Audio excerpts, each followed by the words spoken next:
Dear students, welcome back. Yes, this time for my students who are taking up CUET PG in 2027. मेरे कई student जो अभी fifth semester में हैं उनकी शिकायत है कि सर आप यूजीसी नेट के बैच को शुरू कर चुके हैं लेकिन सीयूईटी पीजी का क्या। तो आज इसकी शुरुआत एक तरह से हो रही है कि आपको ये बताया जा रहा है कि पॉलिटिकल साइंस ऑफ कोर्स यदि आप उस सब्जेक्ट डोमेन से आप सीयूईटी पीजी दे रहे हैं तो कैसे प्रिपेयर करें बेस्ट वे में, उसकी सिलेबस क्या है। बहुत ही मेहनत से पिछले साल के जो कट ऑफ हैं वो खोज करके मैं आपको एग्जैक्ट देने की कोशिश कर रहा हूँ। जो क्वेश्चन की जो लेवल है उसका बहुत डीप एनालिसिस है। लास्ट ईयर का आपको बहुत कुछ समझ में आएगा किस टाइप के क्वेश्चन पूछे जाते हैं। बुक्स एंड रिसोर्सेज कहाँ से आप तैयारी करें, वैसे तो बुक्स बहुत जरूरी है नहीं लेकिन रिसोर्सेज बहुत सारे, और क्या डूज एंड डोंट्स हैं, इन सब को लेके ये वीडियो आया है। तो इसकी एक तरीके से और ये घोषणा भी होगी कि कब फाउंडेशन बैच इसकी शुरू होगी। तो चलिए शुरुआत करते हैं CUET PG 2027 political science, how best to prepare. आप में से कई लोग वेट कर रहे होंगे फाउंडेशनल बैच का या फाउंडेशन बैच का और फिर टेस्ट सीरीज का भी। अभी टेस्ट सीरीज में तो चलिए थोड़ा देर है, लेकिन मैं आपको अनाउंस करना चाहता हूं कि यदि आप फाउंडेशन बैच के लिए वेट कर रहे हैं तो वो वेट बहुत जल्द ओवर हो जाएगी। फ्रॉम सितंबर, एग्जैक्ट डेट मैं आपको आगे बताऊंगा, 2026 से फाउंडेशन बैच होगी जो कि बहुत पॉपुलर है। आप अपने सीनियर से पूछ सकते हैं। इनफैक्ट एक कंप्लीट प्रिपरेशन बैच है जिसमें कि आपको केवल थ्योरी, कॉन्सेप्ट, फैक्ट, इंफॉर्मेशन ही नहीं है बल्कि एक तरह का क्विज है। जितने उस थीम से रिलेटेड क्वेश्चन हैं उनकी भी आपको प्रैक्टिस कराई जाती है। बहुत ही मजेदार कोर्स होता है और ये पिछले 2-3 सालों से स्टूडेंट काफी लाइक करते हैं। यदि आप इसमें ज्वाइन करना चाहते हैं तो आपके लिए एक स्पेशल मेल आईडी है, गौर से देख लीजिए, polschelp@polschelp.in। यस, देख लीजिए, ये जीमेल नहीं है, गौर कीजिए, ये स्पेसिफिक वेबसाइट है। वेबसाइट नहीं, मतलब ईमेल आईडी है, आपके लिए ही इसको ओपन किया गया है। आप इसको नोट कर लीजिए। अभी आप अपने इंटरेस्ट उसमें जस्ट दर्ज कर सकते हैं, अभी आप रजिस्ट्रेशन नहीं कर सकते हैं। लेकिन यदि आप अभी अपना इंटरेस्ट देते हैं इन इंफॉर्मेशन के साथ तो उसको रिकॉर्ड किया जाएगा और आपको 1-2 दिन पहले भी रजिस्ट्रेशन करने कहा जा सकता है। सो ढेर नंबर में आप अपनी प्री इंटरेस्ट, जिसको आप कहते हैं ना कि पहले से अपनी इंटरेस्ट शो कर देना, वो आप इस पे मेल करके अपने name, Telegram ID, mobile @polsc help@polsc help.in, दोनों सेम स्पेलिंग है, तो आप गौर कीजिएगा इस स्पेलिंग पे। ये तो सिलेबस है जिसको पहले जो है इसका नेम दूसरा था, मतलब सब्जेक्ट का नेम, बाद में इसको चेंज किया गया और HUQP18, चलिए ये तो कोड है। और इसमें आप देख सकते हैं कि WPT में 11 कितने थिंकर, 3 3 9 3 12 6 3 9 9 थिंकर जो हैं वेस्टर्न पॉलिटिकल थॉट में आते हैं। तो एक तरह का जैसे अंडर ग्रेजुएट की सिलेबस होती है उसका एक एब्रीज वर्जन है। यदि आईपीटी ले तो ये बहुत छोटा है, केवल 5 थिंकर हैं इसमें। आप देख सकते हैं गांधी, अंबेडकर, सावरकर, कौटिल्य, राजा राम मोहन रॉय, तो ये ज़्यादा है नहीं। तो यहाँ से आप देखें तो इसमें 9 थिंकर हैं तो करीब 9-10 क्वेश्चन पूछते हैं, हर थिंकर से एक एक क्वेश्चन पूछते हैं। इसमें भी 4 से 5 एक एक थिंकर से एक क्वेश्चन पूछते हैं। ये पॉलिटिकल थ्योरी काफ़ी इंपॉर्टेंट है, इससे करीब 10 से 11 क्वेश्चन आजकल पूछे जा रहे हैं। इसमें यदि आप देखें तो लिबर्टी, इक्वलिटी, जस्टिस, ये तो जो फंडामेंटल जो प्रिंसिपल हैं या फाउंडेशनल वैल्यूज़ है पॉलिटिकल, वो हैं। इसके अलावा सॉवरेंटी का कॉन्सेप्ट है, सिटीजनशिप एंड फेमिनिज्म है, डेमोक्रेसी और ह्यूमन राइट्स से काफ़ी क्वेश्चन डेमोक्रेसी से पूछे जाते हैं, सिटीजनशिप से भी। और contemporary issues, I don't know क्या कहना चाहते हैं, इसका कोई खास मतलब नहीं यहाँ पे दिखता है।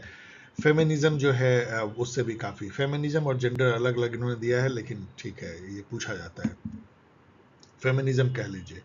तो इससे भी काफ़ी क्वेश्चन रहते हैं। यदि इंटरनेशनल रिलेशन देखें तो देखने में बहुत छोटा सा लगता है कि केवल 2 आपको थ्योरी है, रियलिज्म और लिबरलिज्म, जिससे क्वेश्चन भी बहुत ज़्यादा नहीं होते हैं, 2-3 क्वेश्चन होते हैं थ्योरी से, not more than that. May be books and author लगा के 3 या 4 या मैचिंग लगा के 3 या 4। लेकिन उसके बाद शुरू हो जाता है ये सब पे IRG के कोल्ड वॉर पॉलिटिक्स से काफ़ी आपको क्रोनोलॉजी होती है, फैक्चुअल क्वेश्चन होते हैं, इवेंट्स के बारे में होते हैं, कुछ कॉन्सेप्ट के बारे में होते हैं। देन ऑर्गेनाइजेशन में देखिए नाम है, वो पूछे जाते हैं। सार्क से बहुत क्वेश्चन पूछे जाते हैं, यूनाइटेड नेशन से बहुत क्वेश्चन पूछे जाते हैं।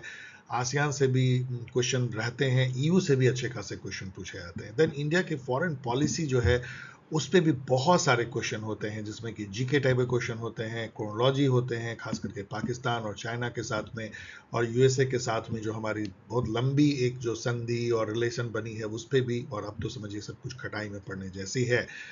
तो ये जो है, मैं फिर से कह रहा हूँ कि ये देखने में सिलेबस छोटा है, लेकिन आपको जान के आश्चर्य होगा कि सबसे ज़्यादा क्वेश्चन यदि आज के समय में किसी भी एक सिलेबस से के पार्ट से पूछा जा रहा है तो आया है करीब 22 के आसपास, या 23 क्वेश्चन पिछले बार थे।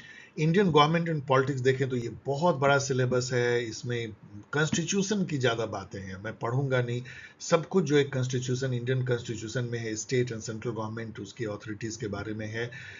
यहाँ पे जो गवर्नेंस करके है उसमें आपको गवर्नमेंट के स्कीम और पॉलिसीज ये आ जाते हैं, policy and schemes.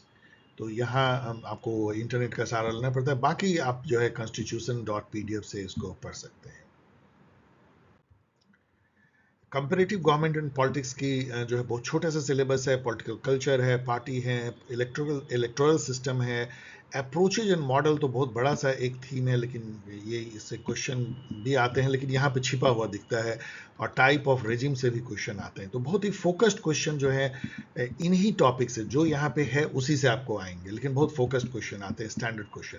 Public policy है, पब्लिक एडमिनिस्ट्रेशन नहीं है, केवल इसमें जो डिफरेंट मॉडल्स या अप्रोचेज हैं वो हैं, डिफरेंट पॉलिसी मेकिंग प्रोसेसेस हैं और टाइप्स हैं।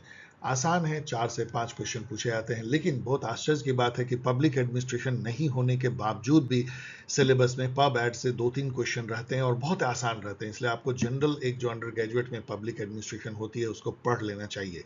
इसलिए इस बार मैंने उसको अपने सीयूईटी पीजी गाइड में देने का फैसला किया है, तो वो पार्ट आपको दिखेगी। General issues of contemporary relevance जो है उसमें ग्लोबल जस्टिस आती है, नेशनलिज्म और क्लाइमेट चेंज पे जनरली क्रोनोलॉजी रहती है, और जो फैक्चुअल क्वेश्चन जो न्यूज़पेपर से करंट इवेंट से जुड़ी रहती है लाइक कॉप, उन सब पे रहती है। नेशनलिज्म बहुत थ्योरेटिकल होता है, और इससे कोर्ट और जो डिफरेंट 4-5 जो थिंकर हैं लाइक अर्नेस्ट गेलनर हैं या बेनेडिक्ट एंडरसन हैं, एंथनी डे स्मिथ हैं, उनकी बातें और उनके कोट, उनके बुक्स, उससे ही काम आपका चल जाता है। ग्लोबल जस्टिस में भी जो 4-5 थिंकर हैं, थॉमस पॉक जैसे, चार्ल्स ब्रीज और जॉन रॉल, उसके ही बुक्स और उनके जो थॉट्स हैं उससे काम आपका चल जाता है। So this is about the syllabus. बहुत ही एक क्रिस्प सिलेबस है, मतलब बहुत फैला हुआ सिलेबस नहीं है, कम चीज़ें हैं, आप इसको बहुत इंटेंसिवली जो है रिवाइज कर सकते हैं, कई बार 6 महीने में आप इसको कई बार मल्टीपल टाइम्स इसके टॉपिक्स को कहीं से पढ़ सकते हैं। इसलिए ये examination is a matter of practice, आपको बहुत ज़्यादा दूर नहीं जाना है, लेकिन बहुत अंदर जाना है। और ये हैं बुक जो कि रिसोर्सेज बन के आपके सामने आते हैं यदि आप सीयूईटी पीजी 2026 दे रहे हैं। तो पहली बुक जो आपको पढ़नी चाहिए वो प्रेप स्टार्ट गाइड पढ़नी चाहिए। ये अमेजन पे है, सारी अमेजन पे हैं। ये तो चलिए यूजीसी नेट यदि आप दे रहे हैं और इस वीडियो को गलती से देख रहे हैं तो आपके लिए ये बुक यहाँ पे है, या आगे सीयूईटी पीजी एग्जाम गाइड, आप लोगों ने इसको बहुत पॉपुलर बनाया है और मैं तो सजेस्ट करूंगा इसको वेट मत कीजिए, क्योंकि इसमें ऑलमोस्ट कोई चेंज होने नहीं जा रहा है 2026 के लिए, अनलेस कोई सिलेबस चेंज हो। ये भी अमेजन पे है, और this is the mother book जिसमें कि वो सारे क्वेश्चन हैं जो जनरली एग्जाम में, हर एग्जाम में ऑब्जेक्टिव एग्जाम में पूछे जाते हैं, ऑब्जेक्टिव पॉल साइंस। तो इसको अभी से प्रैक्टिस करें, डोंट वेट। इसकी जो डायरेक्ट लिंक है वो डिस्क्रिप्शन के वीडियो में दी जाएगी। आइए अब 2027 के सीईटी पीजी का एग्जाम स्ट्रक्चर समझते हैं। अभी तक एनटीए ने कोई इसमें नोटिफिकेशन नहीं दिया है कि कैसा होगा, लेकिन यदि हम 2026 को आधार माने और कोई चेंज का चूंकि अभी तक नोटिस है नहीं, तो मान के चलते हैं कि वही होगा पैटर्न। विद दिस डिस्क्लेमर, जो पैटर्न है वो एक ड्यूरेशन जो है इसकी 105 मिनट की है, 1 घंटे 45 मिनट।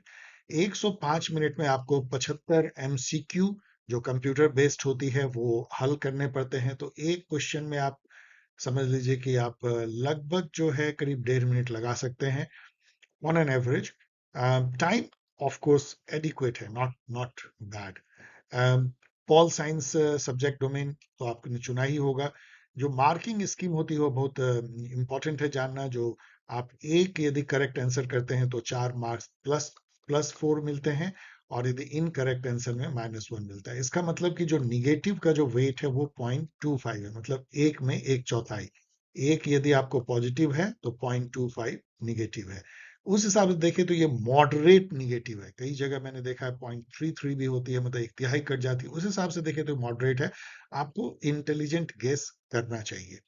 तो 50-50 तो जो मान लीजिए कि आपने दो ऑप्शन को, आप कौन बनेगा करोड़पति याद कीजिए, इसमें 50-50 होता है। मतलब आप किसी भी तरीके से यदि दो ऑप्शन को गायब कर दे, उतना नॉलेज आपके पास में है तो जरूर आपको जो है एक चांस लेना चाहिए। 50-50 जो टॉस करते हैं, जो प्रोबेबिलिटी होती है हेड या टेल आने की, उस टाइप की है। इसके अलावा यदि आपका बाद में कुछ बच जाए, मान लीजिए 8-10 क्वेश्चन कुछ भी नहीं समझ में आ रहा है, तो आप जो एक लॉ ऑफ एवरेजेज होता है कि ए ए ए, मतलब सब में ए मार दीजिए, सब में बी बी मार दीजिए, सब में सी सी। ऐसा कभी ना कीजिए किसी एक में ए किसी बी, तब तो आप कोई फायदा नहीं होगा। लेकिन सभी में यदि आप एक ही ऑप्शन ए या बी सी डी में से कोई मार्क करते हैं तो लॉ ऑफ एवरेजेस से 1/4 आपका सही हो जाएगा। आप याद रखिए, यदि आपने 10 क्वेश्चन में किया है तो हो सकता है 3 क्वेश्चन सही हो जाए। यदि आप लकी हैं तो 4 क्वेश्चन भी सही हो सकते हैं। और यदि आप देखेंगे निगेटिव पॉजिटिव का, जैसे फॉर एग्जांपल मान लीजिए 10 क्वेश्चन आप क्लूलेस हैं और सब में आपने सी सी सी मार दिया, सभी में आपका मान लीजिए आप एकदम एवरेज लक के हैं तो आपका 3 सही होगा। 3 सही का मतलब है +4 × 3, इसका मतलब आपको 12 नंबर मिल जाएंगे। 7 आपका रॉन्ग हो जाएगा, इसका मतलब -1 सब में कट रहा है तो -7 कट जाएगा। आपको नेट क्या हुआ, 12 -7 +5। और अब +5 में जो है आप मेक और ब्रेक है, मतलब जेएनयू एंड डीयू के बीच का फर्क है। तो ऑलवेज ऐसा करना चाहिए। दो जो मैं आपको टिप्स बता रहा हूँ, 50-50 और ब्लाइंड, जब बाद में आपको कुछ समझ में ना आए तो सभी में एक ही ऑप्शन देना। मैक्सिमम मार्क्स जो है आपका कितना होगा, आप 4 नंबर है, 75 क्वेश्चन है, 300 मार्क्स तक आप ला सकते हैं। यहाँ गौर कीजिए कि जो टॉपर होते हैं, जो और आपको ये भी मैं बता दूं बहुत गर्व के साथ, गर्व मतलब कोई घमंड के साथ नहीं, बट मैटर ऑफ फैक्ट, कि जो टॉपर 5 टॉपर थे पूरे इंडिया में, उसमें से 3 टॉपर जो है वो हम लोग के बैच के थे, foundation and test series all science help के। तो उनका जो मार्क्स होता है वो 290 से लेके और 280 के बीच में होते हैं टॉपर्स के मार्क, मतलब जो फर्स्ट 10 जो होते हैं। ओके, अब आइए जो डाइसेक्ट करें सीयूईटी पीजी 2026 को, यदि हम डाइसेक्ट करें, इसको मैंने काफी डीप एनालाइज किया आपके लिए घंटों, मतलब आप समझ लीजिए पोस्ट मैटम जिसको आप कहते हैं। सीयूईटी पीजी 2026 एक रिलेटिवली इजी पेपर था। Easy not in the sense कि क्वेश्चन बहुत ही इजी थे, उसका कारण ये था कि इसमें अर्बिट क्वेश्चन नहीं था। अर्बिट क्वेश्चन उसको कहते हैं जैसे कोई आता पता नहीं है, कहीं से कुछ पूछ दिया, ये किसने कहा, कोई अननोन बुक, कोई अननोन थिंक, ऐसे नहीं थे। क्वेश्चन बहुत ही अच्छे ढंग से बनाए गए थे, तो जिन्होंने तैयारी किया था उनके लिए ये आसान था। आप देख सकते हैं अब मैंने क्या किया है कि ये सिलेबस थीम है, आपको मैंने सिलेबस एक्सप्लेन किया, उसमें कितने क्वेश्चन आए थे और उस क्वेश्चन में भी कितने इजी थे, कितने मीडियम थे, कितने टफ। अब ये तो मेरी असेसमेंट है, मेरे अनुसार से ये है कि यदि वो इजी है, आपको टफ भी लग सकता है। ये डिपेंड करता है कि मैं क्या सोचता हूँ कि एवरेज स्टूडेंट कितनी तैयारी करके जाता है, उस बेसिस पे मैंने इजी मीडियम टफ का। ऑफ कोर्स ये मेरा अपना सब्जेक्टिव है। आप इधर देखिए, इंडियन गवर्नमेंट एंड पॉलिटिक्स में कॉन्स्टिट्यूशन भी आती है, इंडियन पॉलिटिकल प्रोसेसेस आते हैं ऑल, उसमें 27 क्वेश्चन है मैक्सिमम। और ये पहली बार इतना ज्यादा क्वेश्चन इंडियन गवर्नमेंट पॉलिटिक्स था, ऑलवेज रहता था लेकिन कई बार आईआर के बराबर होता था, इस बार तो आईआर से बहुत ज्यादा है। उसमें से 12 इजी हैं और मीडियम 14 है। तो इजी टू मीडियम आप देखोगे तो 27 में 26 केवल एक जो है टफ क्वेश्चन है, वो भी अरबिट नहीं है। इंटरनेशनल रिलेशन जो कि ऑलवेज बहुत क्वेश्चन पूछे जाते हैं, इस बार थोड़ा कम है, 20 के आसपास भी मैंने देखे हैं। 16 क्वेश्चन है, 6 इजी हैं, 10 मीडियम है, और कोई भी इसको हम टफ क्वेश्चन नहीं कर सकते। आप देखिए सारे इजी टू मीडियम है। कंपेरेटिव पॉलिटिक्स में तो 5 ही थीम है, 5 क्वेश्चन रहते हैं, उसमें से एक इजी और 3 मीडियम और एक टफ है, तो इजी टू मीडियम ही 90% है। पब्लिक एड और पब्लिक एडमिनिस्ट्रेशन, पब्लिक पॉलिसी से बहुत कम क्वेश्चन रहते हैं, इस बार 2 क्वेश्चन है, दोनों इजी टू मीडियम है। पॉलिटिकल थ्योरी कॉन्सेप्ट से 7 क्वेश्चन है, एक इजी, 4 मीडियम और 2 टफ है, तो इसमें थोड़ा टफ है, लेकिन फिर भी 80% जो है वो इजी टू मीडियम है। वेस्टर्न पॉलिटिकल थॉट में 9-10 क्वेश्चन होते हैं, इस बार स्टैंडर्ड है 9 से 10 क्वेश्चन, इसमें 3-5, तो 8 क्वेश्चन इजी टू मीडियम है, एक ही केवल टफ है। इंडियन पॉलिटिकल थॉट में अगेन 5 ही थिंकर हैं, 5 क्वेश्चन है, 2-3 मतलब सभी इजी टू मीडियम है, कोई टफ नहीं है। और जनरल इशू में global justice, nationalism, climate change आती है। इकोलॉजी भी कर लीजिए, 4 क्वेश्चन थे, 1 इजी और 3 मीडियम, कोई टफ नहीं है। आप इधर देखें तो टफ क्वेश्चन केवल 5 क्वेश्चन है, जो पूरे अभी तक के जितने सीयूईटी पीजी हुए हैं 2021 से सबसे कम यदि टफ क्वेश्चन है इसमें है। इसके चलते क्या हुआ, चूंकि more than 90% question easy to medium था, इस बार का कट ऑफ जनरली जेएनयू और डीयू सब में थोड़ा हाई चला गया है, ये बात है, खास करके जेएनयू। टोटल 75 क्वेश्चन में यदि आप देखें तो 70 क्वेश्चन इजी टू मीडियम है, मतलब ये एक इजी पेपर था। लेकिन अगेन मैं कह रहा हूं, आप यदि मेरी पीवाईक्यू एनालिसिस देखें तो क्वेश्चन सभी बहुत अच्छे हैं, क्वेश्चन बहुत आपको देखे लेंगे, कोई बहुत आसान जैसा नहीं है, लेकिन जो स्टूडेंट ने तैयारी किया था उसके अनुसार से वो इजी टू मीडियम था। यदि अंदर घुसें कि उन्होंने क्या पूछा है, ऑफकोर्स मैंने ये क्वेश्चन आपको नहीं दिया है, मैंने क्वेश्चन के टॉपिक बताए हैं। जैसे मान लीजिए राजा राम मोहन रॉय से पूछा तो मैंने राजा राम मोहन रॉय दिया है, ऐसा। यदि हम पॉलिटिकल थ्योरी से देखें, जो 7 क्वेश्चन पूछे गए थे इसमें, तो थिंकर्स और आइडिया को मैच करने के 2 क्वेश्चन थे। ये सबसे, जैसे मान लीजिए कि ग्रामेस्ची, हेजेमनी, मान लीजिए Aristotle, ideal type of 6 ideal type of constitution, Plato है, प्लेटो का आइडियल स्टेट, ऐसा मैच करने दिया गया था, और ये सबसे बहुत पॉपुलर क्वेश्चन भी होता है। देन क्रोनोलॉजी तो खैर एनटीए की सबसे सबसे फेवरेट काइंड ऑफ क्वेश्चन है, क्रोनोलॉजी क्रोनोलॉजी क्रोनोलॉजी। तो क्रोनोलॉजी मतलब डेट वाइज अरेंज करना, ईयर वाइज। तो chronology of human right convention जो है, child right, then universal declaration of human right, women का जो सेडाव है, इन सबको अरेंज करना था, जो बहुत एक घिसा बेटा क्वेश्चन है। देन न्यू राइट, जो अभी जैसे ट्रम्प का जो एडमिनिस्ट्रेशन है रिपब्लिकन, उसको न्यू राइट कहते हैं, मतलब राइट मीन्स कंजर्वेटिव, लेकिन एक नए जमाने के कंजर्वेटिव उस पे है, नियो लिबरल कह सकते हैं। आसान क्वेश्चन था। मार्था नॉसबॉम का एक बहुत अननोन सा बुक आया था, लेकिन लोगों ने गेस कर लिया था, रिपब्लिकनिज्म की क्या मीनिंग होती है, जिसपे चैलेंज किया गया था। क्रोनोलॉजी ऑफ कॉन्सेप्ट पे भी था, पहले कौन कॉन्सेप्ट डेवलप हुआ, लाइक मान लो हेजेमनी है और सपोज आइडियल स्टेट है, तो हम जानते हैं कि आइडियल स्टेट पहले डेवलप हुआ होगा हेजेमनी से। दिस वे जो है 4 कॉन्सेप्ट थे और उनको क्रोनोलॉजी में अरेंज करना था। फेमिनिस्ट बुक थी ब्रेटी फ्राइडन की, जो फेमिनिन मिस्टिक करके जो बुक है, उसमें से एक बहुत ही इंटरेस्टिंग क्वेश्चन पूछा था, उस बुक का क्रक्स क्या है, और ये आपको इंडिकेट करता है कि जो बहुत फेमस बुक है, केवल ये जानना इंपॉर्टेंट नहीं कि बेटी फ्राइडन ने जो है एक बुक लिखी है फेमिनिन मिस्टिक, आपको ये भी जानना है कि उस बुक का क्या क्रक्स है, एटलीस्ट 2 लाइन तो जानना है। यदि आप 1 लाइन भी जानते हैं तो ये क्वेश्चन सॉल्व हो जाता है। डब्ल्यूपीटी में जो क्वेश्चन थे, 9 क्वेश्चन इसमें से थे, यहाँ याद कीजिए, यहाँ 7 क्वेश्चन थे। हॉब्स जो है उसने डेफिनेटली मोनार्की को प्रेफर किया था, उनका कहना था कि सॉवरेन कोई भी हो सकता है, इवन डेमोक्रेसी, डेमोक्रेसी भी सॉवरेनिटी सेम टाइप का एब्सोल्यूट सॉवरेनिटी डेमोक्रेसी में भी हो सकती है। कुछ लोग मिलकर कमिटी बना सकते हैं, रिपब्लिकनिज्म सॉर्ट ऑफ जो है वो भी हो सकती है, लेकिन उन्होंने जो है, या ओलिगार्ची हो सकती है, एरिस्टोक्रेसी हो सकती है, लेकिन उन्होंने मोनार्की को प्रेफर किया था। और उसमें बहुत इंटरेस्टिंग क्वेश्चन था, उनका एक बहुत फेमस कोट है कि मोनार्की इसलिए प्रेफर्ड है कि एक आदमी का जो सेल्फ इंटेलिजेंस होता है उसको समाज बेटर झेल सकता है कई आदमियों तक। कहने का मतलब ये है, एक राजा मान लो लोभी है, कितना खाएगा, कितना संपत्ति इकट्ठा करेगा, और यदि मान लो कि डेमोक्रेसी है तो इसमें इतने लोग खाने पीने में लगे रहते हैं पूरा देश को ही खा जाते हैं, उनका ये कहना था। इसके अलावा डेमोक्रेसी को हॉब्स जो है वो एक तरह से अनस्टेबल मानते हैं, इनस्टेबिलिटी होती है, तो मोनार्की को प्रेफर करते हैं। ये क्वेश्चन था।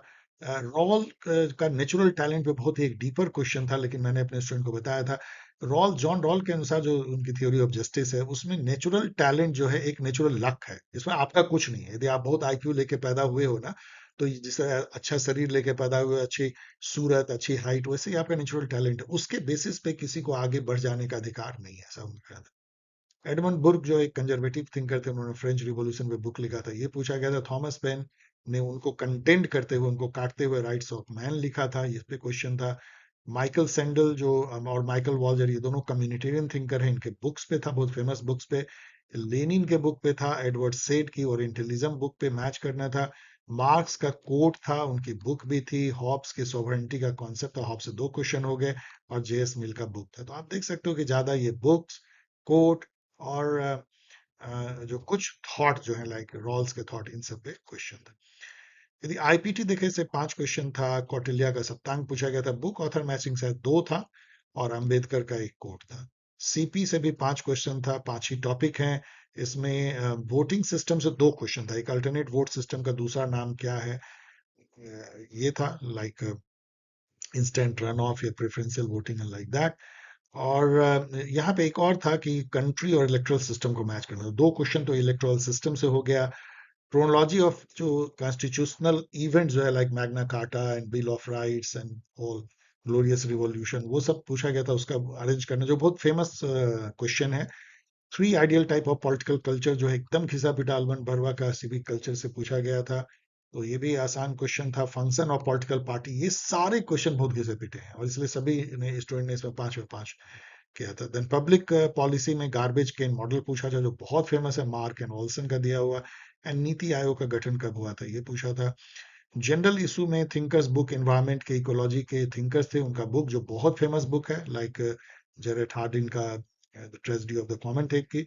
ग्लोबल जस्टिस पे थॉमस पॉग का कुछ आइडिया था जो कोई भी पकड़ लेगा कि ग्लोबल रिच और ग्लोबल पुअर, रिच और पुअर का जो ग्लोबल स्टेज पे जो डिफरेंस है वो इंस्टीट्यूशनल जो मैकेनिज्म है जिसमें कि इनहेरेंटली जो है इनइक्वलिटी है, उसका वो रीजन है थॉमस पॉग।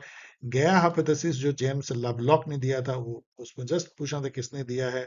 1992 का जो रियो आर समिट हुआ था उस पे क्वेश्चन था। क्योटो प्रोटोकॉल पे था। Chronology of environmental related treaty और इवेंट जो है जैसे कि Paris climate accord and all, उसको क्रोनोलॉजी में अरेंज करना था, अंटार्कटिका ट्रीटी एंड ऑल। अब यदि हम देखें सबसे ज्यादा जो क्वेश्चन थे वो आईआर और इंडियन पॉलिटी पे थे। आईआर में यदि देखें तो इंटरनेशनल इवेंट को की क्रोनोलॉजी और मैच पे 2-3 क्वेश्चन थे। जैसे मान लो कि बर्लिन एयरलिफ्ट या बर्लिन क्राइसिस थी, उसको ईयर से मैच करना। क्रोनोलॉजी ऑफ यूएस प्रेसिडेंट था जिसको चैलेंज किया गया था, इसमें एरर थी क्योंकि जॉर्ज बुश 2 बार दो हुए हैं और उसमें कंफ्यूजन था। इंडिया पाक की जो न्यूक्लियर नॉन एग्रेशन ट्रीटी हुई थी भुट्टो और राजीव गांधी का 88 में, वो पूछा गया था। यूएन के जो चीफ ऑर्गन कौन कौन है वो पूछा गया था। आईएमएफ पे क्वेश्चन था कि उसकी कैसे वोटिंग होती है, quota and all. Westphalian treaty का क्या सिग्निफिकेंस है, उससे मॉडर्न स्टेट सिस्टम शुरू हुई है, ये पूछा गया था। Then chronology of international event, cold war event, ये सब तो बहुत घिसा पिटा होता है। इंडो पाक का दूसरा क्वेश्चन था जो इंडस वाटर ट्रीटी पे और इंडिया पाक के कंफ्लिक्ट पे। 3 क्वेश्चन इंडिया पाकिस्तान के था। यदि हम इंडियन पॉलिटी पे हम देखें तो आर्टिकल 1 जो India is union of state, उस पे एक थोड़ा सा कंफ्यूजिंग क्वेश्चन पूछा गया था। देन एक थोड़ा सा टफ क्वेश्चन था कि जो जो डिग्निटरीज इंडिया में होते हैं उनका प्रोटोकॉल है, वो डीओपीटी जारी करती है कि कौन टॉप पे है। मान लो कहीं पे सभा में कोई जा रहे हैं तो पहले राष्ट्रपति जाएगा, फिर उसके नीचे उपराष्ट्रपति, फिर प्रधानमंत्री, इस टाइप का टेबल ऑफ प्रेसिडेंस या बैठने की जो कुर्सियां होंगी कैसे लगाई जाएगी। तो उसमें 35 डिग्निटरी का जो है वो नाम है, तो उसको उसमें से कुछ पूछा गया था जो कि थोड़ा टफ था। लेकिन ये मैंने कहा था कि पढ़ लेना। क्रोनोलॉजी ऑफ स्टेट और रीऑर्गेनाइजेशन की कब कौन स्टेट बनाई, तो बहुत घिसा पिटा क्वेश्चन, आसान था। इंस्पिरेशन और सोर्सेज ऑफ कॉन्स्टिट्यूशन, डीपीएसपी हम लोगों ने directive principle of state policy Ireland से इंस्पायर हुए, ये बहुत ही घिसा पिटा क्वेश्चन अगेन था। राज्यसभा के state representation, union territory representation, कितने यूनियन टेरिटरी से होते हैं, कितने राज्य, जो कि शेड्यूल 4 में है, ये पूछा गया था। इंडियन पॉलिटी के जो फीचर्स हैं, बहुत आसान क्वेश्चन था। फेमस जो सुप्रीम कोर्ट के केसेस हैं, गोलकनाथ एंड ऑल, केशवानंदा भारती, उनका ईयर मैच करना था। कॉन्स्टिट्यूशन के डिफरेंट पार्ट, मान लो कि किस पार्ट में क्या है, लाइक पार्ट 3 में फंडामेंटल राइट, ऐसा पूछा गया था। कितने एससी हैं, 25 हैं, तो मैच सब्जेक्ट प्रोविजन कंस्टिट्यूशन, मान लो कि फंडामेंटल राइट जो है वो इस तरह के थे कि प्रोविजंस और वो किस पार्ट में है, इस टाइप का था। फंडामेंटल राइट पार्ट 3 शायद, अब मैं थोड़ा कंफ्यूज कर रहा हूँ कि ये पार्ट और प्रोविजंस में देख लेना, मतलब कुछ कॉन्स्टिट्यूशनल प्रोविजन जो है वो कहाँ पे हैं, उस टाइप के क्वेश्चन थे। बट इजी क्वेश्चन था। कॉन्स्टिट्यूशन को यदि आपने ठीक से पढ़ा है तो कौन से चीज कहाँ पे है, लाइक दैट। देन प्रियम्बल से बहुत बहुत इजी क्वेश्चन था, प्रियम्बल से। और उसमें उसमें जो वर्ड्स है ना, जस्टिस, लिबर्टी, इक्वलिटी, उसका सीक्वेंस एंड लाइक दैट था।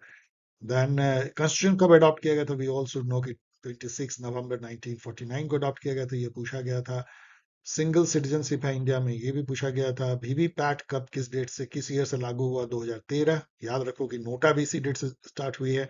फर्स्ट म्यूनिसिपैलिटी जो है वो चेन्नई या मद्रास में हुई थी बहुत पहले, 1600 कुछ एक्टिविटी में। ये पूछा गया था। सुप्रीम कोर्ट और क्या मैटर था, मतलब किससे जो है राइट टू एजुकेशन, किससे राइट टू प्राइवेसी मिला है, ये सब जिस टाइप का मैच करना था। सिटीजनशिप से दूसरा क्वेश्चन था, सिटीजनशिप एक्ट 1955 के थ्रू किस किस तरीके से इंडिया में सिटीजनशिप एक्वायर कर सकती है। ये बहुत फेमस क्वेश्चन इस बार यूजीसी नेट में भी पूछा गया है। कमिटी जो कंस्टिट्यूंट असेंबली की थी, like union power committee, then fundamental right की कमिटी एंड ऑल, ये पूछा गया था। बहुत घिसा पीटा। ईडब्ल्यूएस रिजर्वेशन किस साल लाया गया था या कौन से अमेंडमेंट से लाया गया था, 103rd, ये पूछा गया था। नेशनल पार्टीज जो है इसमें से कौन है कौन नहीं है, बहुत आसान question. Sequence of provision in constitution, ये बहुत फेमस क्वेश्चन हो गया है। लाइक मान लो कोई है फंडामेंटल राइट, फिर कुछ डीपीएसपी से कोई प्रोविजन दे दिया, कोई इलेक्शन से दे दिया, कोई चौथा कैग से, और बोले कौन पहले कॉन्स्टिट्यूशन में आई कौन बाद में आया है। सिक्स शेड्यूल के जो 4 स्टेट हैं, उससे क्वेश्चन पूछा गया था कि इसमें से कौन नहीं है। लाइक सिक्किम तो नहीं है उसमें, त्रिपुरा है, असम है, मेघालय है, मिजोरम है, त्रिपुरा है, चेक कर लेना। तो ये पूछा गया था। फंडामेंटल ड्यूटीज पूछे गए थे, कौन से फंडामेंटल ड्यूटी इसमें से नहीं है। फंडामेंटल राइट अंडर आर्टिकल 21 को जुडिशियल एक्टिविज्म से काफी बढ़ा दिया गया है। तो उसमें से था कि इसमें से कौन कौन जो है वो है fundamental right as per article 21। First जो chief election commissioner Sukumar Sen थे, उनसे सवाल था। फेडरल कोर्ट जिसको आप सुप्रीम कोर्ट कहते हैं, 1937 में बनी थी, तो ये पूछा गया था कि किस ईस्वी में फर्स्ट टाइम बनी थी। आर्टिकल 330 ए जो कि 106th अमेंडमेंट से लाया गया है, इसमें वुमेन रिजर्वेशन की बात है, वो पूछा गया है। और इंटर स्टेट काउंसिल जो आर्टिकल 263 में है, ये पूछा गया है। तो काफी मतलब मेरे अनुसार से ये काफी आसान क्वेश्चन, इन दोनों पे भी आसान था, इस चलते ये पूरा पेपर ही बहुत आसान बन गया था। अब आइए जो आपको बहुत इंटरेस्टिंग लगेगा और जानना होना भी चाहिए, सबके लिए होता है, कितने मार्क्स लाने पड़ेंगे। इसमें जो टॉप, आपको पता है कि सबकी ये इच्छा होती है कि जेएनयू में पॉलिटिकल साइंस पढ़ें। पॉलिटिकल साइंस ही नहीं, यहाँ पे पोलम कहते हैं पॉलिटिकल साइंस को। एक पीआईएसएम होती है, international relation and area study, politics with international relation, ये बहुत फेमस है। और एक है IRAM, international relation and area study, ये तीन काफी फेमस हैं। और भी कुछ कुछ हैं, 4-5 ब्रांच वहाँ पे हैं पॉलिटिकल साइंस से रिलेटेड। उसमें जो कट ऑफ जाता है ना, ये कट ऑफ इसलिए मैंने स्टार दिया है कि बड़ा भ्रामक है। ये कोई मार्क्स नहीं है, आप मत समझिएगा 270 मार्क्स लाने पे आपको जेएनयू में होगा। नो, आपको 245 लाने पे भी हो सकता है, 250 लाने पे भी हो सकता है। इसका कारण क्या है? वहां पे एक बहुत ही अजीब सिस्टम है जिसपे कि सरकार को ध्यान देना चाहिए, वो है डेप्रीवेशन पॉइंट का। डेप्रीवेशन पॉइंट क्या होता है कि आप यदि पिछड़े, वो तो सोशल जस्टिस का पुराना चला आ रहा है कि पिछड़े डिस्ट्रिक्ट से यदि आप ने अंडर ग्रेजुएट किया, कोई मान लीजिए बिहार के सासाराम से पढ़ता है, तो उसको कुछ एक्स्ट्रा मार्क्स मिल जाते हैं काफी अच्छे खासे। यदि वुमेन है तो और मिल जाएंगे, एससी एसटी है तो और मिल जाएंगे। इनफैक्ट यदि आप पिछड़े डिस्ट्रिक्ट से हो, वुमेन हो, और एससी या एसटी में से या कुछ पिछड़ी जो जो रिजर्वेशन वाली जाती है, मतलब इतना ज्यादा मिल जाता है कि मुझे बताया गया 36 नंबर तक एक्स्ट्रा आपको मिल सकता है। मतलब ये इतना ज्यादा है। तो उसके चलते ये कहना कि 270 इस बार का कट ऑफ गया है। पिछली बार देखो 2025 में 250 था, 255 था। ये मैं जो कट ऑफ में दे रहा हूँ, ये विथ डेप्रीवेशन पॉइंट है, याद रखना। इसका जो रियल मार्क्स होगा, हो सकता है कि कट ऑफ जो है 245 गया हो, यहाँ पे 230 गया हो, 240 गया, लाइक दैट कुछ भी हो सकता है। ये डिपेंड करता है कि कितने लोगों ने डेप्रीवेशन पॉइंट लिया है। दूसरा जो है ये पॉलम का, POLM मतलब पॉलिटिकल साइंस का जनरल का है। जो एससी है, एसटी है, ओबीसी है, ईडब्ल्यूएस है, सबका थोड़ा थोड़ा कम होता जाएगा। This is the highest cut off. इसलिए ये कहना कि इतना नंबर लाना होगा, बिल्कुल गलत है। हाँ, लेकिन आप इसको फिर से मैं कह रहा हूँ, डेप्रीवेशन पॉइंट के साथ है। अब आइए, तो मतलब इसका कहने का मतलब ये है, मैं ये कहूंगा कि 250 यदि आप ले आते हो तो आपको काफी काफी चांस है जेएनयू में जाने का, यदि कुछ डेप्रीवेशन पॉइंट आपको मिल जाता है। यदि नहीं मिलता है तो फिर वहां भी आपको नहीं होगा, इसके बावजूद भी नहीं होगा कि आप 250 लाओ, जो कि वंडरफुल मार्क्स है। तो आपको अपने को अफसोस नहीं करना चाहिए, क्योंकि उसके नीचे बहुत अच्छे कॉलेज हैं। लाइक बीएचयू बहुत अच्छी कॉलेज है, इसमें कट ऑफ कोई बहुत ज्यादा नहीं गया। जो इंटरनल कैंडिडेट थे, इंटरनल जो बीएचयू से ही अंडर ग्रेजुएट किए थे, उनके लिए 194 से 241, तो जनरल के लिए 241 है। 2025 में 210 था, 2024 में 2012 तक, देख सकते हो थोड़ा बढ़ा है। और यदि आप नॉन बीएचयू हो तो 211 से 247 तक कट ऑफ गई है। पिछले साल 2025 में ये 229 थी और 221 थी, तो ये भी बहुत अच्छा कॉलेज। ड्यू तो बहुत ही वंडरफुल कॉलेज है। इसमें भी जो कट ऑफ है 230 से 250 डिपेंड करता है आप इंटरनल या एक्सटर्नल कैंडिडेट हो कि डीयू से ही आपने अंडर ग्रेजुएट किया है। पिछले साल मतलब 2025 में 234 था, 232 था, ये बाहर वालों के लिए था, जो लगभग कांस्टेंट है। पुडुचेरी यूनिवर्सिटी की जो इंटरनेशनल रिलेशन है वो बहुत ही फेमस है। इस बार कट ऑफ थोड़ा लो गया, आई डोंट नो क्यों गया है, जबकि इधर बहुत हाई गया है। 212 पे एडमिशन हुई है जनरल कैटेगरी में, 2025 में 218 पे, और यहाँ 241 पे हुई थी। पुडुचेरी की पॉलिटिकल साइंस और आईआर देखो तो 217 पे एडमिशन हुई है, 216, 235। तो आप बहुत आसानी से, यदि आपने 220 के आसपास आप लाए हो, तो आप पुडुचेरी या यूनिवर्सिटी ऑफ हैदराबाद, जिसमें कि कट ऑफ 210 से 240 के बीच में कुछ है, क्योंकि ये कट ऑफ डिक्लेयर करते नहीं है, तो स्टूडेंट ने जो बताया है शायद जनरल की कट ऑफ लगभग 240 थी या उससे भी थोड़ा कम। ऐसे देखो तो मैं जनरली ये कहता हूँ कि यदि आप 220 से ऊपर नंबर लाते हो, जो कि लाना बहुत आसान है, तो आप बहुत अच्छे जो टॉप 5 यूनिवर्सिटी हैं, यूनिवर्सिटी ऑफ हैदराबाद या पुडुचेरी, डीयू, इन सब में आपका बीएचयू में है। केवल जेएनयू बहुत डाइसी है। डाइसी का मतलब होता है बहुत ही लक पे है कि आप डेप्रिवेशन पॉइंट लाते हो कि नहीं। यदि डेप्रिवेशन पॉइंट नहीं है आपका, आप देख लो, डेप्रिवेशन पॉइंट पे बहुत सारे वीडियो आपको मिल जाएंगे यूट्यूब पे, और आप जान भी सकते हो किसी फ्रेंड से, सीनियर से पूछ करके कैसे कैसे डेप्रिवेशन पॉइंट मिलते हैं। मैं सोच रहा हूँ मैं एक वीडियो बना दूंगा। तो यदि आपको डेप्रिवेशन पॉइंट नहीं है, तब तो आपको बहुत नंबर लाने होंगे, 250 से भी ज्यादा, यदि क्वेश्चन इजी टू मॉडरेट हो, जैसे इस बार था। और नहीं तो 250 पे बिल्कुल आपको हो जाएगा। लेकिन यदि 220 से प्लस भी लाते हो, तो बाकी सब में DU, BHU, Puducherry university, Puducherry IR, university of Hyderabad, इन सब में आपको बहुत अच्छे चांस हैं, और बहुत सारे यूनिवर्सिटीज में भी। यदि हम देखें कि एग्जाम प्रेप स्ट्रेटजी जो करंट स्टूडेंट है, जो अभी सेमेस्टर 5 में मान लीजिए हैं, उनके लिए थोड़ी अलग होती है। जो ड्रॉप आउट है उनके में थोड़े से चेंज हो जाते हैं। चलिए करंट स्टूडेंट का देखते हैं। पहले तो आपको पैटर्न को बहुत अच्छी तरह समझने की जरूरत है। जैसे मैंने डीप डाइव किया है, एक तरह से पोस्टमार्टम किया है, वैसे ही आपको अपने से करना है। एक अंदर से आपको एक फीलिंग लानी है, इसको बोलते हैं इंटरनलाइज करना है, समझना है कि किस लेवल के क्वेश्चन आ रहे हैं, कैसे आ रहे हैं, किस थीम से आ रहे हैं, कितनी दूर तक पूछा जा रहा है। और इसको करने के लिए बेस्ट जो आपका साथी हो सकता है वो सीयूईटी पीजी प्रेप गाइड है, जो अमेजन पे है।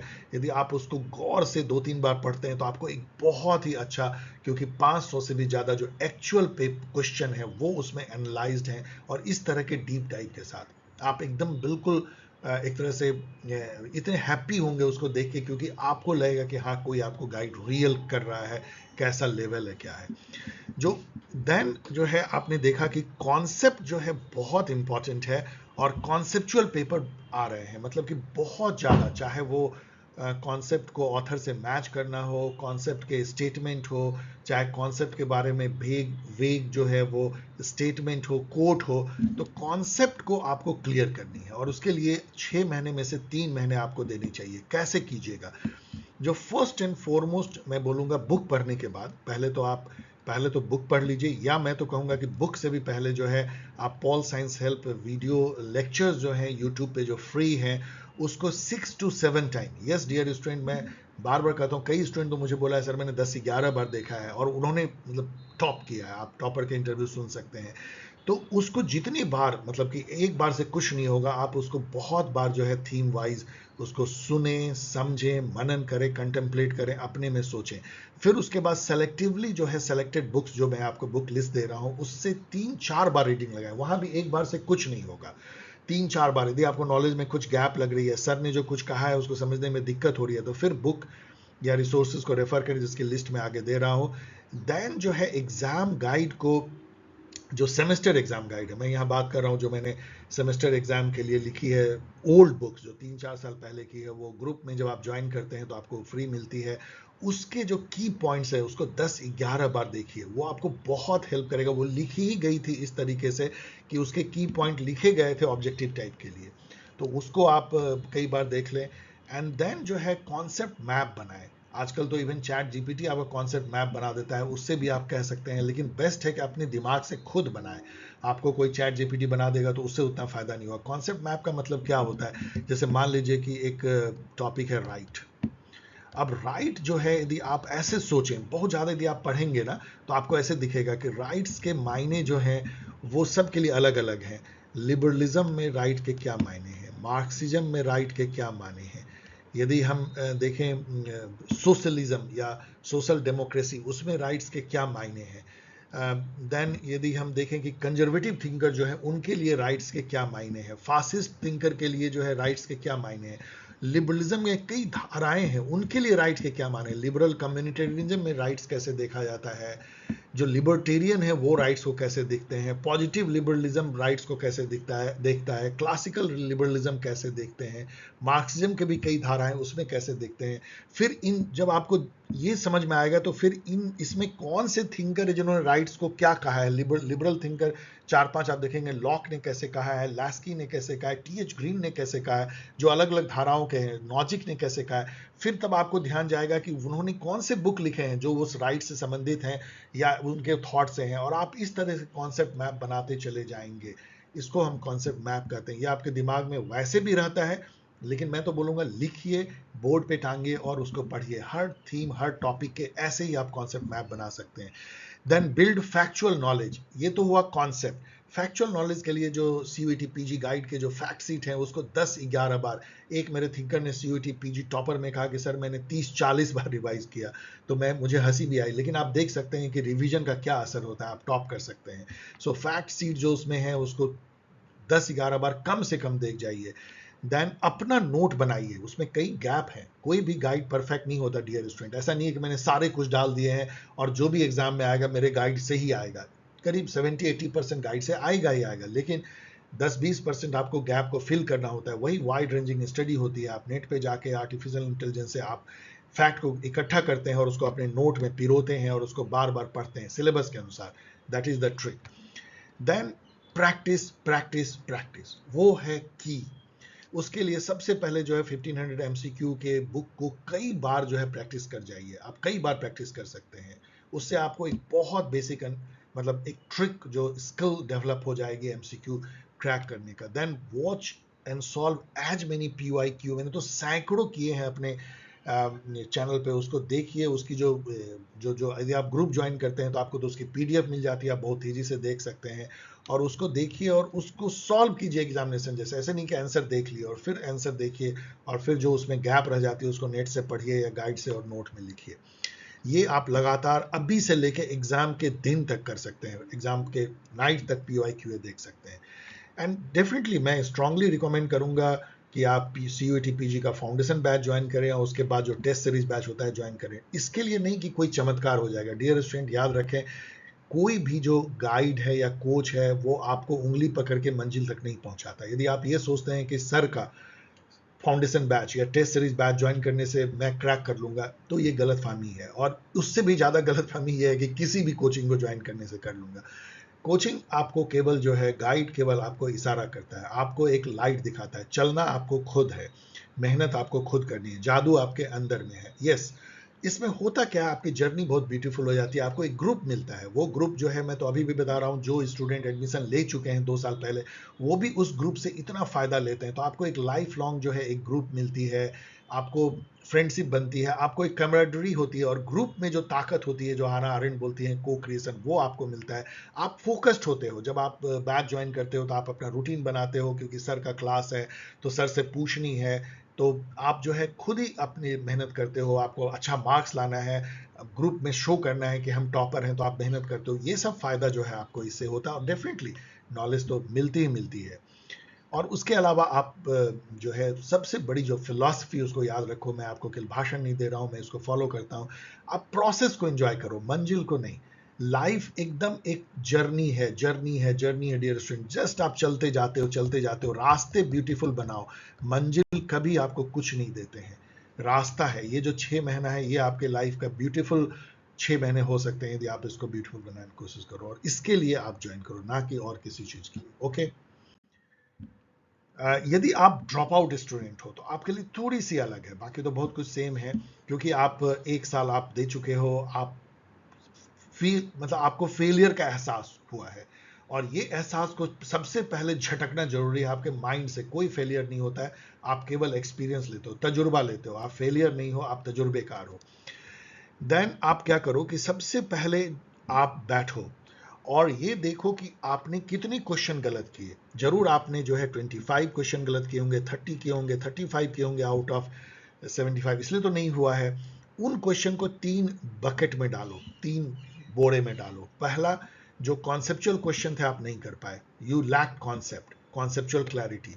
दूसरा, कॉन्सेप्ट नहीं था, सिंपल पूछा था कि ये कब किस साल हुआ था, ईयर, क्रोनोलॉजी, ये बुक किसने लिखा था, और हम नहीं कर पाए क्योंकि हमको फैक्ट याद नहीं थे। थर्ड है, हमको सब कुछ पता था लेकिन एकदम सिली मिस्टेक करके ए के बदले बी मार के आ गए, और ऐसा जो है उसको बोलते हैं ना कि आपका नर्व सेल गर्म हो जाता है और आप गलत कर बैठते हो। 3, यदि आपको कॉन्सेप्ट में लैक कर रहे हो, go back to the drawing board. जो मैंने बताया, करंट स्टूडेंट को 3 महीने में जो है हेल्प, पॉल साइंस हेल्प की जो वीडियो लेक्चर देखिए, उसके कंसर्न थीम को 6 से 7 बार, 8 बार। देन सेलेक्टिवली जो बुक्स जो मैं दे रहा हूँ उसको 3 से 4 बार देखिए। एंड देन फैक्चुअल नॉलेज यदि आप लैक कर रहे हैं, दूसरे धरे में जो क्वेश्चन यदि ज़्यादा हैं, तो आप फैक्चुअल नॉलेज को बिल्ड कीजिए। Revise the fact seat from CUET PG guide 10 से 11 बार। नोट्स बनाइए इंटरनेट से, चैट जीपीटी से, सिलेबस के अनुसार गैप फिल करते हुए, और उसको कई बार पढ़िए। Then practice as many MCQ as possible, same है, solve MCQ multiple times from 1500 MCQ book, and watch and solve as many PYQ as possible PGT। Same जो मैं करंट स्टूडेंट को कर रहा हूँ, आपको भी करनी है लगातार। ये नहीं कि मैंने पिछले साल किया था, हमारे दिमाग में फ्लीटिंग मेमोरी होती है, सब उड़ जाती है, आपको फिर से करना है, ध्यान रखिए। एंड आपके लिए भी मैं सलाह दूंगा स्ट्रांगली, यदि आपने पिछले बार भी ज्वाइन किया था तब भी मैं कहूँगा इस बार भी ज्वाइन कीजिए, क्योंकि आपको करेंटनेस का एहसास होता है। नहीं तो आप यदि अलग थलग रहेंगे तो आप सोचते रहेंगे कि मैं क्यों फेल किया, और ये जो हावी होता है आप पे वो थॉट फेलियर का, वो आपको मिट जाता है जब आप एक करंट बैच के ग्रुप में होते हैं, और आपको काफ़ी सारे फायदे भी होते हैं। आप तजुर्बेकार होते हैं तो आप उस ग्रुप में अच्छा करते हैं, उससे भी आपको कॉन्फिडेंस बढ़ता है। देन आपको मेंटल स्ट्रेंथ भी आपको डेवलप करना पड़ेगा, क्योंकि आप डिस्ट्रैक्ट बहुत आसानी से हो सकते हैं। आपको लगेगा टाइम बहुत ज़्यादा है, मैंने तो पिछली बार भी पढ़ा है, और आपको कई बार जो ये फेलियर का एहसास होता है कि आपके दोस्त जो हैं वो ऑलरेडी PG का क्लास कर रहे हैं, किसी ने आपको फ़ोन कर दिया, अरे यार मुझे JNU में तो बहुत मज़ा आ रहा है, और आप 2 दिन डिप्रेस होते हैं। इस तरह के मेंटल जो आपको बैरियर होता है, या मेंटल जो आपको बैगेज होता है, उसको झटकना पड़ेगा। तो मेंटल स्ट्रेंथ आपको डेवलप करनी चाहिए, मेडिटेशन से, वॉक लेकर के, एक्सरसाइज से, और फोकस रहना चाहिए अपने जो आपका करंट टास्क है उस पर। डीमोटिवेट नहीं होना, आपके लिए डीमोटिवेट होना बहुत आसान है। And then enjoy the process. आपको फिर से मैं वही कहूँगा कि प्रोसेस को एंजॉय कीजिए, ना कि भूल जाइए कि आपके साथी जो हैं JNU में, वो भी एक प्रोसेस को एंजॉय कर रहे हैं, आप भी एक प्रोसेस को एंजॉय कर रहे हैं। आपने अपने लाइफ में ठाना है कि हमें कमतर कॉलेज में नहीं पढ़ना है, तो आपके लिए वो बहुत बड़ा चैलेंज है, और आपको आगे बढ़ना है लाइफ। अब आइए, जो स्टूडेंट हमेशा पूछते हैं सर कौन से बुक हैं, तो चलिए इस पर एक नज़र दौड़ाते हैं। वैसे मैं हमेशा कहता हूं कि किसी ऑब्जेक्टिव टाइप एग्जाम के लिए बुक की कोई ज़रूरत नहीं होती, मैं यहाँ भी ये कह रहा हूं, लेकिन फिर भी यदि आपको बुक्स पढ़नी है सेलेक्टिवली तो ये है। पॉलिटिकल थ्योरी में OP गौबा पढ़िए, हेवुड सेलेक्टिवली पढ़िए। पॉलिटिकल थ्योरी ब्यूटीफुल बुक है, लेकिन इसके 1-2 चैप्टर ही पढ़िए शुरू के। इग्नू स्टडी मटेरियल, जिसको कि eGyanKosh.ac.in, आप सीधा लिखिए राइट्स या जस्टिस, ज्ञान कोश आपको मिल जाएंगे। उसमें आप ये मत सोचिए कि वो BA के हैं या MA के, दोनों आपके लिए उतना ही रिलेवेंट है। बहुत अच्छे मटेरियल हैं, 10-12 पेज में सारे नोट्स जैसे हैं, वो भी पढ़ सकते हैं। लेकिन केवल 2 चीज़ें ध्यान रखिए, केवल जो सिलेबस में थीम है उसको पढ़िए, और बहुत सेलेक्टिव पढ़िए, और मल्टीपल टाइम पढ़िए। एक बार पढ़ने से डियर स्टूडेंट कुछ भी नहीं होता। WPT जो है OP गौबा, अगेन बहुत पतली सी छोटी सी बुक है, वो पढ़ लीजिए। इग्नू की स्टडी मटेरियल पढ़िए, और केवल वही उसी थिंकर को पढ़िए जो सिलेबस में है। IPT में भी केवल उसी थिंकर को पढ़िए जो सिलेबस में 4-5 थिंकर हैं। OP गौबा की IPT की बुक है, इग्नू स्टडी मटेरियल पढ़िए। CP में कोई बुक पढ़ने की जरूरत नहीं, इग्नू स्टडी मटेरियल पढ़िए, और केवल वही उसी थीम को पढ़िए जो कि सिलेबस में है। IR में जो है हेवुड की बुक जो है काफ़ी अच्छी है, उसको भी सेलेक्टिव पढ़िए। जो बायलिस एंड स्मिथ की बुक है बहुत अच्छी है, उसको भी सेलेक्टिव पढ़िए। और इग्नू की स्टडी मटेरियल तो ऑलवेज अच्छे हैं। सेलेक्टिव रीडिंग, जो थीम सिलेबस में है उसी को पढ़िए। IR आपको बुक से कुछ नहीं होने वाला। IR एक GK का क्वेश्चन है, जो कि इंटरनेट से ही आपको ज़्यादा होना है, चैट GPT से ही होनी है। पब्लिक पॉलिसी जो है, इग्नू की स्टडी मटेरियल काफ़ी है इसके लिए, और पब्लिक इसमें पॉलिसी का मीनिंग, मेकिंग, मॉडल ही पूछा जाता है। पब एड जो है सिंपल, जो CUET PG गाइड में जितना दिया हुआ है उतना पढ़ लीजिए, उससे ज़्यादा की जरूरत नहीं है। ग्लोबल जस्टिस, क्लाइमेट चेंज और नेशनलिज्म में जो है इग्नू की स्टडी मटेरियल काफ़ी अच्छी है। क्लाइमेट चेंज जो है आप इंटरनेट से पढ़िए। और इंडियन कॉन्स्टिट्यूशन एंड गवर्नमेंट के लिए तो मैं ऑलवेज कहता हूँ नेट पे जाइए, वहाँ लिखिए फ्री डाउनलोड constitution.pdf और पहला ही आपको legislative department government of India का आएगा, वहाँ से आप उसको डाउनलोड कर लीजिए और उसको बहुत बार पढ़िए। सबसे पहले क्या कीजिए, वहाँ पे 400 के आसपास आर्टिकल, एक जस्ट आर्टिकल लिखा है, एक लाइन में उसकी एक्सप्लेनेशन लिखी है, वो गोल्ड है, गोल्ड गोल्ड गोल्ड। उसको कम से कम 10 बार देख जाइए। एक बार देखने में 1 घंटा लगता है, दूसरी बार आधा घंटा, तीसरी बार 15 मिनट, आपको 3-4 घंटे खर्च करने हैं। उसके बाद 50 आर्टिकल को सेलेक्ट कर लीजिए और उसको हाईलाइट कर लीजिए और वहाँ पे कंट्रोल F करके जाइए, उस आर्टिकल का दीजिए और वहाँ पहुँच जाएंगे, वहाँ उसको 2-3 बार पढ़िए। That is the way to read constitution. इसके अलावा जो गवर्नमेंट की स्कीम्स और मेजर जो पॉलिसीज हैं उसको इंटरनेट से जाके पढ़ लीजिए, खास करके अभी हाल में जो हुए हैं या इस गवर्नमेंट के जो 10-11 साल में हुए हैं। इसके अलावा जो पॉलिटिकल इवेंट जो होते हैं, जैसे वाइस प्रेसिडेंट रिजाइन कर दिया, तो आपको वाइस प्रेसिडेंट के रेजिग्नेशन से रिलेटेड आर्टिकल पूछे जा सकते हैं। वाइस प्रेसिडेंट कब रिजाइन किया था, कौन कौन और रिजाइन किया था, वाइस प्रेसिडेंट का इलेक्शन कैसे होता है, अभी होने वाला है। तो इस टाइप के इवेंट और उसको स्टैटिस्टिक्स से जोड़ने के लिए भी आपको इंटरनेट का हेल्प लेना चाहिए।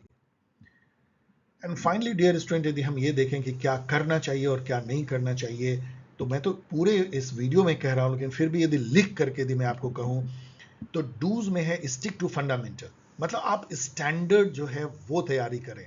ऐसा कई बार स्टूडेंट बहुत फैंसी तैयारी करते हैं, कुछ ज़्यादा ही फैंसी बुक ले लिया, बहुत ज़्यादा पढ़ लिया और फिर हताश हो गए। No, stick to fundamental. ये कोई बहुत कठिन एग्जाम नहीं है, सिलेबस बहुत ही क्रिस्प है। आप सिलेबस के अनुसार स्टैंडर्ड बुक से, कोई बहुत भारी बुक से भी नहीं पढ़ने की जरूरत है। OP Gauba is a simple book, Heywood is a, 1-2 article उसका पढ़ लिया, इग्नू की स्टडी मटेरियल सिंपल है, उससे पढ़िए।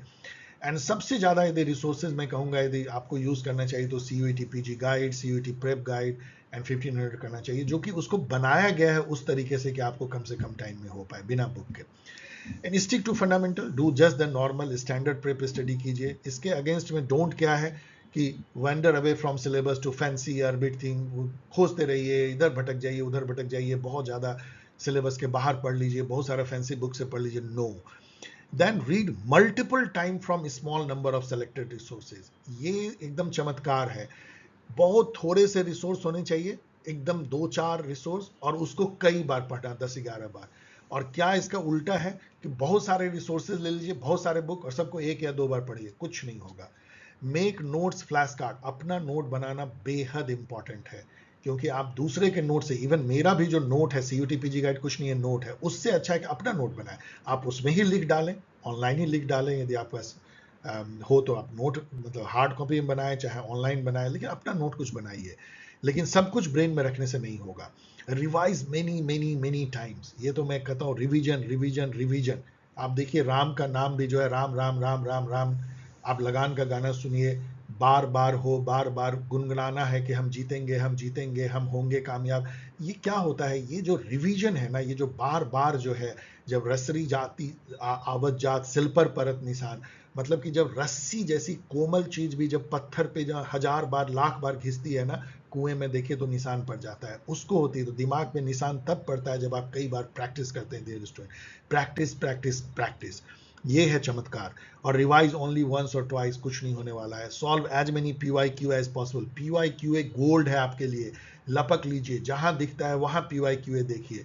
सॉल्व, केवल कुछ ही PYQA सॉल्व किया, no help. Practice as many MCQ as possible, again वही प्रैक्टिस प्रैक्टिस प्रैक्टिस, बहुत कम MCQ प्रैक्टिस किया। इग्नोर और सिंपली मेमोराइज अर्बिट वंस, जो अर्बिट क्वेश्चन होते हैं उसको RIP कीजिए, उस पर टाइम जाया मत कीजिए, वो गड्ढा है। उस तरह के क्वेश्चन आपको फिर रिपीट नहीं होते हैं, उसके पीछे भागने से, उसको ग्रुप में डिस्कस करने से टाइम बर्बाद करेंगे। लेकिन इसका उल्टा क्या है, कोई अर्बिट क्वेश्चन चुन लो, उसको ग्रुप में डाल दो, उस पर 2 दिन बहस कर लो और अपने को सोचो कि मैंने तो इतना लोगों को परेशान किया, मैं जानता हूँ अर्बिट क्वेश्चन, कुछ फायदा होने वाला नहीं है। Don't waste your time and others time. Be cool and confident, most important, enjoy करो प्रोसेस को, कूल, हैप्पी गो लकी। जो होगा अच्छा होगा, जो होगा अच्छा होगा। कुछ नहीं होगा तो क्या होगा, तजुर्बा होगा। कुछ नहीं होगा तो लाइफ में एक्सपीरियंस मिलेगा। एक लाइफ को हमने ब्यूटीफुल बनाया, ऐसा कभी नहीं होगा कि जो हमने इतना लर्न किया वो पानी में जाएगा, कभी नहीं जाता। वो लौट लौट के आपको वो फायदा देता है। And be shaky, tentative, and हमेशा डरते रहो, नहीं होगा तो क्या होगा, ये नेगेटिव थॉट नहीं लाना है। तो thank you students for watching this, and यदि आपको पसंद आया हो तो जरूर इसको लाइक करें, शेयर करें, कमेंट करें। याद रखें, नॉलेज केवल शेयर करने से बढ़ता है। ये एक ऐसा धन है जो संचय करने से वो सड़ांध होती है और बांटने से बढ़ता है। अजीब सी धन है, तो इसको बांटें। और चूंकि ये वीडियो इंफॉर्मेटिव वीडियो है, बहुत लोग हो सकता है कि अभी दिल्ली यूनिवर्सिटी नगर के मेरे यूट्यूब चैनल को थोड़ा कम देख रहे हैं, मुझे ऐसा फील हो रहा है जो स्टैटिस्टिक्स है, तो आप लोगों को पता भी नहीं चलेगा कि कब जो है फाउंडेशन बैच लॉन्च हुआ। तो आपके ही इंटरेस्ट में है कि अधिक से अधिक ग्रुप में यदि स्टूडेंट ज्वाइन करेंगे तो आपको ज्यादा ग्रुप की पावर एंड को क्रिएशन जो आना आर्यन बोलती है वो मिलेगा। तो आप सबको शेयर करें, ये बताएं कि फाउंडेशन बैच के लिए यदि वो इंतजार कर रहे हैं तो रजिस्ट्रेशन इसकी बहुत जल्द होगी, जिसके लिए जो एड्रेस है, ईमेल, वो है polschelp@same polschelp@.in। मैं ठीक से स्पेलिंग लिख रहा हूं, polschelp@polschelp.in। यस, ये स्पेशल आईडी आपको लिए ओपन की गई है। आप इसमें अपने name, Telegram ID, mobile number भेज सकते हैं। टेंटेटिव डेट सितंबर 2026 है। जो ऑनलाइन टेस्ट सीरीज है उसकी घोषणा बाद में की जाएगी। इस तरीके से आप पॉल साइंस हेल्प को पहुंच सकते हैं। केवल आपको स्पेलिंग याद रखना है, POLSC help, pol science help with no space. और वेबसाइट वही है, paulsciencehelp.in, जो यहाँ दिखती है। ईमेल भी वही है, paulsciencehelp@gmail.com। लेकिन हाँ, आपके रजिस्ट्रेशन के लिए ईमेल अलग है, ध्यान दीजिएगा। टेलीग्राम चैनल भी @paulsciencehelp है, और ट्विटर @paulsciencehelp। सब में पॉल साइंस हेल्प है। ट्विटर को अब एक्स कहते हैं। Okay then, take care, and we will return with another video, very informative video for CUET PG, and soon we will declare the registration for foundation batch. तब तक के लिए be happy, take care.